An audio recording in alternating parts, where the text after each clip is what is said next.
The word yoga means union. Union means whether you are aware of it or you're not aware of it, right now you're happening here as a part of everything else. What the trees exhale, you're inhaling, what you exhale, the trees are inhaling. Not just on the level of respiration, on all levels this is happening. What you think as myself is just a psychological boundary that you have set up.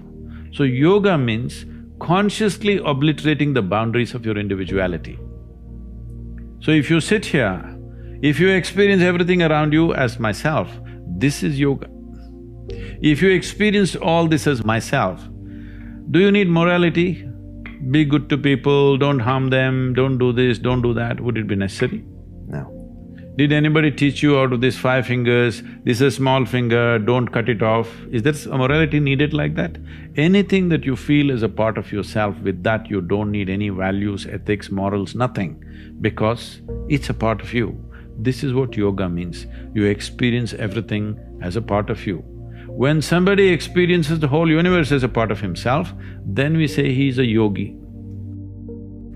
Charles Darwin said that you evolved out of a monkey. You were a monkey, then you became a man. Some of the genetic scientists are saying this, that the difference, the DNA difference between a chimpanzee and you is only 1.23%. So in that sense, physiologically you're only 1.23% away from a chimpanzee. Not a big difference, isn't it? A shade, it's just a shade of difference. But in terms of intelligence and awareness, you are worlds apart from a chimpanzee. So your problem is just this, you have an intelligence for which you don't have a stable enough platform, and that's why yoga. To create a stable platform so that your intelligence works for you. Right now, you may call it so many things, so many exotic names have come up. Stress, tension, anxiety, depression, madness, all kinds of things. All this essentially what it means is, your intelligence has turned against you, that's all. You can give any number of reasons, but essentially, your intelligence has turned against you. If your intelligence was working for you, would you create blissfulness or misery? Bliss. This is all. Why your intelligence has turned against you? There's no stable enough base. So the entire yogic system is about this, that you create a stable base so that your intelligence works for you. If your intelligence turns against you, no power in the universe is going to save you, you are a done thing. If you become what you make up, unfortunate, isn't it? Yeah.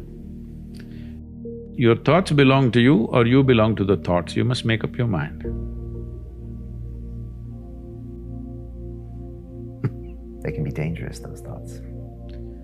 They're not dangerous, they're fantastic. Only thing is, fantastic things mishandled can kill you. A car can kill you, isn't it? It's a wonderful thing, an automobile. It's made our lives. If you handle it irresponsibly, it kills you.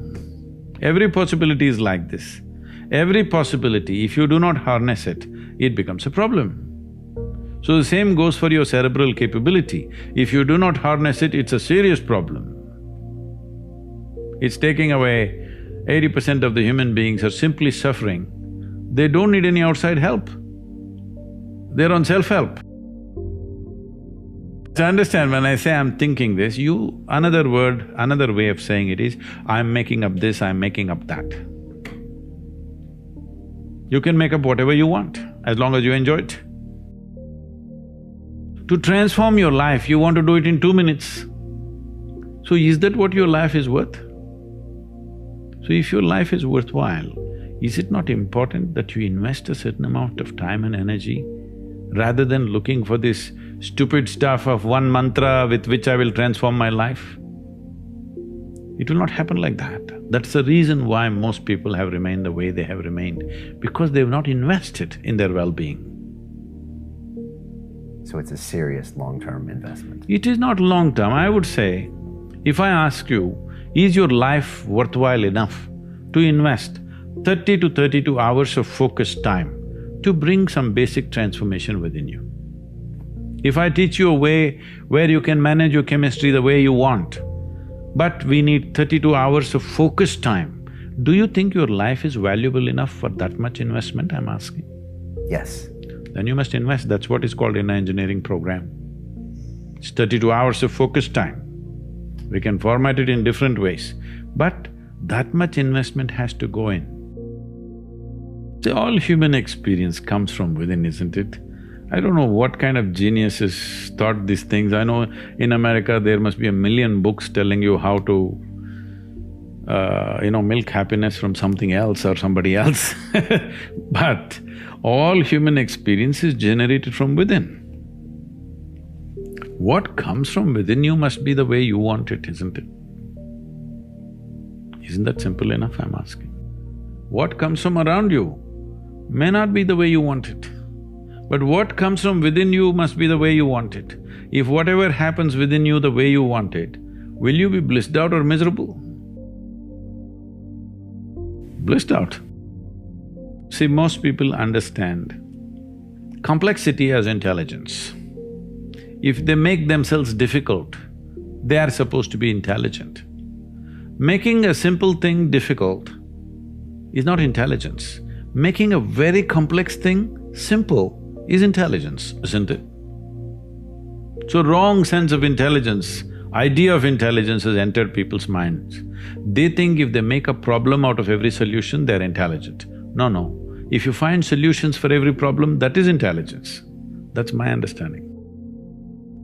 So essentially, this whole attitude and questioning and this kind of thing has happened to the world in a big way because our education is confusing people to make them believe that memory is intelligence. Memory is not intelligence. Memory is useful as data, but intelligence is a different dimension. We have gobbled this up, that we have made children believe from a very early age, if you remember something, you're smart. No. A tape recorder can remember everything. This camera can remember everything. This doesn't mean it's intelligent. So, one major aspect of my work is to separate these two. Within your experience, your memory and your intelligence are two different things. If you have an intelligence which is unsullied by memory, you will see everything just the way it is. But if you look at everything through the filters of your memory, everything is prejudiced. People who ask, all this is fine, but what's the takeaway? They want a commandment. We are talking about consciousness. Commandments won't fly. Commandments means you're trying to fix your life. Consciousness means you want to liberate your life. My intention is you must liberate your life. People come and say, Sadhguru, please teach us how to control my mind. Say, you want your mind controlled or liberated? Oh, yes, liberated, but how to control? Because they think that intelligence is a serious problem. And it's been in their lives. So what is the solution? If you remove a part of your brain, you will be fine.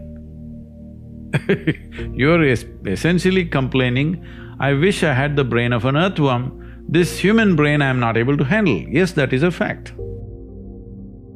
We have come to a place where to grow our food, we need chemicals. To be healthful, we need chemicals. Today, 70% of the population is on prescription medication of some sort. To be peaceful, we need chemicals. To be joyful, we need chemicals. To be ecstatic, of course, you have ecstasy.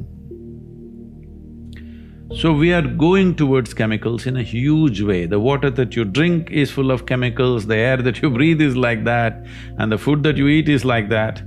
So if 90% of humanity goes into chemical consumption, consciously or unconsciously, if they consume a lot of it, the next generation that we produce will be of a lesser quality than who we are. That's a crime against humanity. What I am saying is, the important thing about life, whether it's a grasshopper out there or you, both of us are striving to be the fullest possible life that we can be. A grasshopper is trying to be a full-fledged grasshopper, a human being is trying to be a full-fledged human being. So suppose you cut off one of grasshopper's legs which is supposed to hop, the hopping leg, if you take it off, have you enhanced its life, I'm asking you? No. So similarly for a human being, if you take away any of his faculties in any way, even temporarily, have you enhanced his life? No. So intoxication is just that. It is taking away your faculties for a period of time, but if you continuously do it, it'll take it away for your life. So you're taking away or subjugating your faculties for a little bit of pleasure, or maybe a lot of pleasure, whatever… however you wish to describe it. But the important thing is you're taking a backward step with life, because life can only be enhanced by sharpening and increasing our faculties, not by decreasing our faculties. Our ability to be active physically, mentally, emotionally, spiritually, if this is in any way crippled, this means we are taking a backward step, though there may be pleasure attached to it. Every human being wants his life enhanced. If you don't show them proper ways to enhance, they will find shortcuts. See, a man who goes to the bar and a man who goes to a church or a temple or whatever, they're seeking the same thing. They're trying to enhance their life, isn't it? If you do not show them a proper way, they will take whatever ways are available on the street, that's all. That's why I'm saying it's not a moral issue for me. It is just that it sets you backward. You want to go forward, but it sets you backward.